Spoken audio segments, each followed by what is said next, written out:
Hi, everyone, and good morning once again, and happy Monday. Today is July 27th, and we look forward to a new day and a new week. And once again, I hope that you had a nice weekend over these last few days. And thanks again for joining us for worship yesterday. It was good to be back with you preaching as we concluded our Hope for Hard Times worship series on Isaiah and Jeremiah. We are in the prophets right now. And in particular, today in our daily Bible project reading, we read from the first two chapters of Lamentations. And in a moment, I'm going to read to you a section of today's reading from Lamentations chapter 2, which comes at a pretty timely way for me and for all of us. As I was reading the text today, I thought about my recent vacation, my recent getaway with my older daughter, Grace. About 2 weeks ago today, we started 3 or 4 days in the city of Savannah. I don't know if you've been to Savannah. It's just a beautiful city in many ways, and just a quick drive up there. I've been there many times for various reasons, to do some writing, to rest, to do a lot of reading, to hang out with some friends and to sample the nightlife and to just walk around the beautiful city squares that are up and down the Savannah River. But I had never been there with Grace, who just completed her freshman year of college as a history and political science major. And so I was able to see that city, that historic city, through her eyes. We spent several days there. We stayed in a hotel that had its own kitchenette, so we were able to eat in, to cook or to do takeout, and not go into any of the restaurants there. The first thing we did when we got to that hotel was we Lysoled everything and wiped everything down just to make sure that we didn't have to worry about anything in that hotel. And rather than go into any of the restaurants or any of the stores in Savannah, we really focused on just outdoor stuff, and in particular, seeing the history. A lot of the historic sites, a lot of the statues, a lot of the monuments, and it was just a wonderful time. We went to Fort Pulaski, which was a historic Spanish colonial fort that was significant in the Civil War, and was the very first place where John Wesley set foot on American soil. In fact, there's a monument there at Fort Pulaski that has a tribute, the very location where John Wesley preached his very first sermon on Tybee Island, on American soil. So that was very special to see. There's also a statue of John Wesley in Reynolds Square, the oldest Methodist church right there in Savannah. But really, some of the most powerful moments, some of the most powerful historic sites that we saw had to do with slavery, had to do with the Civil War. Savannah was one of the most significant ports of entry for African slave ships. They would sail right into the port of Savannah, and many of the steep staircases where slaves were forced to walk up and places where they were quartered are still standing. And certainly, of course, there are many Confederate statues and monuments that are there, including a very large Confederate monument in Forsyth Park, which we visited as well. Of course, we're at a time where the subject of monuments and statues is squarely in public discussion right now, and rightfully so, as once again we're thinking about George Floyd and Ahmaud Arbery and Breonna Taylor and a whole bunch of other reminders of racial injustice in our country today, and certainly in the wake of the death of, as I said last Monday, C.T. Vivian and Representative John Lewis. It is right for us to think about what these monuments and statues represent. What's interesting is that in Savannah, there are other kinds of monuments there that are also very, very important for us to be thinking about. We were walking along the river street there along Savannah River and saw the African American monument that was erected in 2003 in an effort to remind the people of Savannah of its unsettling history in relation to slavery. And it's actually a statue of a freed African American family And at the base of that statue is this powerful inscription that was written by Maya Angelou.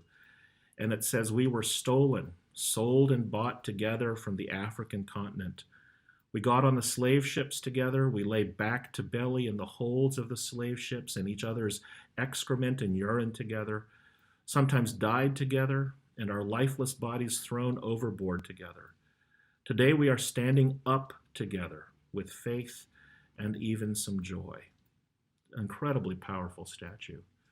Just around the corner is the First African Baptist Church, which Grace and I visited. It was a significant stop on the Underground Railroad.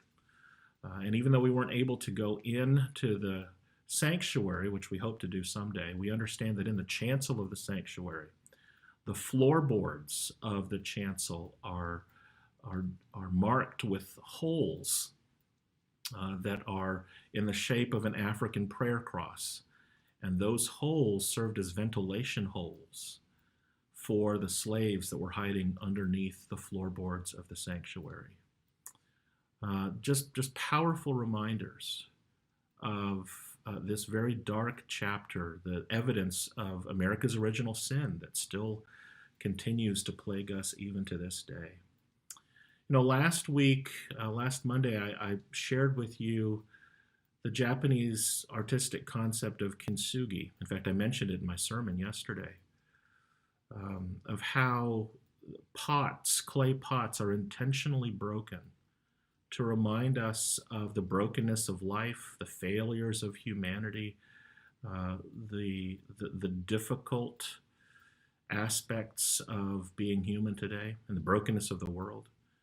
And how in Kinsugi, the art form, they piece these broken shards back together, and rather than concealing the seams and the cracks, they actually highlight these cracks with gold dust or silver dust, creating these beautiful pieces of art where these bowls, these pots, actually reveal the brokenness, not as a way of pretending that those broken pieces aren't there, but making that brokenness an ongoing part of the reality of that pot. And I think that is what we need to do in the wake of more evidence of racial injustice. That we need to continue engaging these hard conversations about race and injustice and oppression that are ongoing in our society today.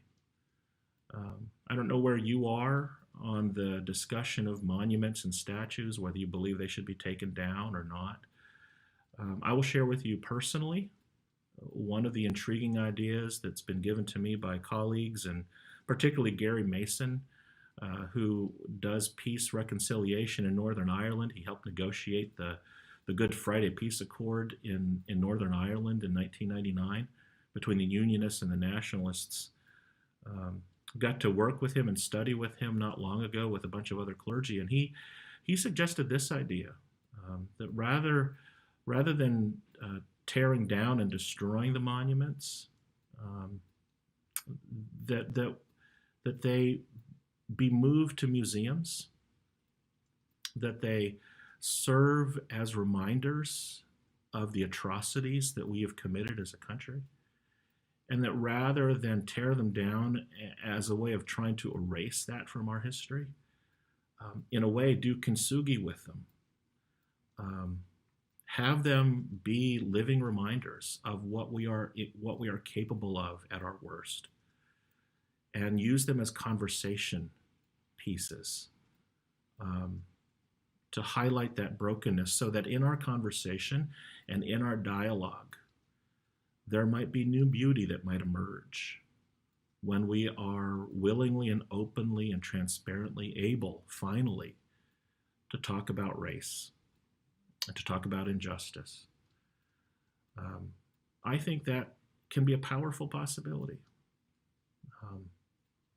which is exemplified by a new documentary. I hope that you checked it out. If not, it's still possible to watch it.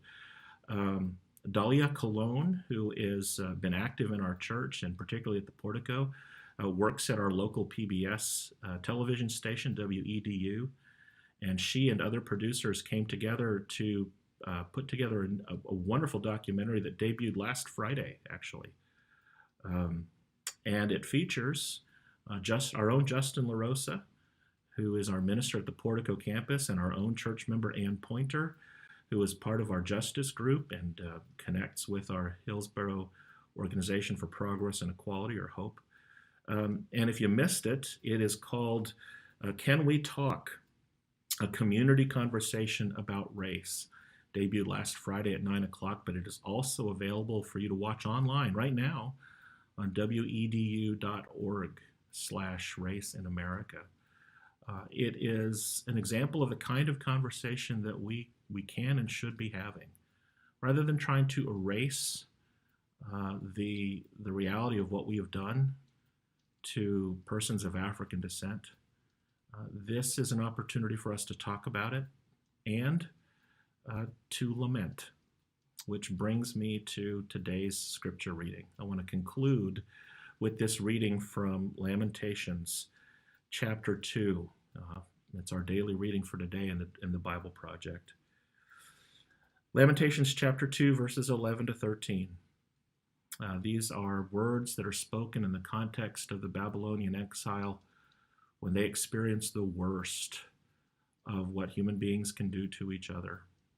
They are oppressed, they are beaten down, and the whole book of Lamentations is an expression of lament. So these three verses.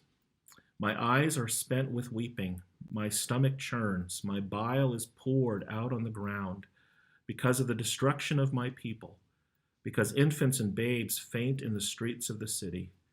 They cry to their mothers, where is bread and wine? As they faint like the wounded in the streets of the city, as their life is poured out on their mother's bosom. What can I say for you? To what can I compare you, O daughter Jerusalem? To what can I liken you that I may comfort you, O virgin daughter Zion? For vast as the sea is your ruin. Who can heal you? As we read through the book of Lamentations, we can be reminded that there is room for lament. There is no need to erase the brokenness and the atrocities of our past to pretend like they didn't happen. That in fact, we can begin the conversation to bring beauty and new hope and new life out of what was broken, to do Kinsugi with each other, that to begin to build new monuments and new statues, just like that African American monument, just like that first African Baptist monument that is there, to help us restore and to rework the harshness of our past and build a new life together. So I hope that you'll read the book of Lamentations through the lens of what we're going through together, but more importantly, to lean into the discomfort of these difficult conversations and begin to be a reconciling agent in the name of Jesus for the betterment of the world.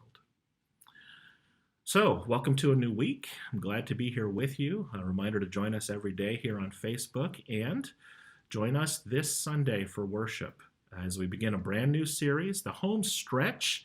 The month of August is the last month before we get to Jesus at the end of the summer, but we have some incredibly exciting stories to talk about between now and then, beginning with the Prophet Ezekiel. So that's this Sunday, August 2nd, I believe it is. 9:30 and 11. And this Sunday, we're actually going to be receiving new members, 40 or so new members who have come to want to join this church, even in the midst of this pandemic. Many of them have come to know Hyde Park because of our online presence. And 40 is a huge class. I can't remember the last time we've had that many people wanting to join the church. So it'll be an exciting day, and I hope that you'll join us this Sunday. I hope that you are well. Remember that you are loved. Glad to be here with you, one day at a time. God bless you.